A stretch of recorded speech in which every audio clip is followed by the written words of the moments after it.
રાજકોટના જેતપુરમાં પીજીવીસીએલની માત્ર દેખાડા પૂરતી પ્રી-મોન્સૂન કામગીરી સામે આવી।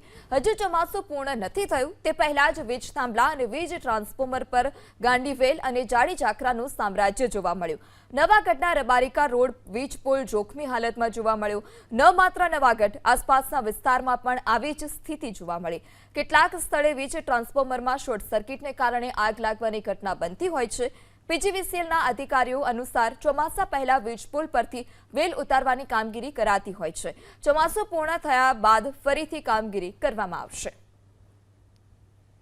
જેતપુર નવાગઢ શહેરમાં અનેક જગ્યાએ પીજીવીસીએલના જે વીજ પોલ આવેલા હોય છે એ વીજ પોલમાં ગાંડી વેલનું સામ્રાજ્ય જોવા મળી રહ્યું છે। ત્યારે હું આપને આ સીધા દ્રશ્યો બતાવવાનો પ્રયત્ન કરી કે આપ જોઈ શકો છો કે જે રીતે અત્યારે ચોમાસાનો સમય હોય અને ચોમાસા દરમિયાન છે તે વીજ પોલમાં છે તે જ્યાં જોવો ત્યાં છે તે ગાંડી વેલનું છે તે સામ્રાજ્ય જોવા મળે છે। અનેક જગ્યાએ વીજ પોલ પણ છે તે સાવ જર્જરિત હાલતમાં હોય ત્યારે પીજીવીસીએલની બેદરકારી હોય તેવા અત્યારે દ્રશ્યો છે તે જોવા મળી રહ્યા છે।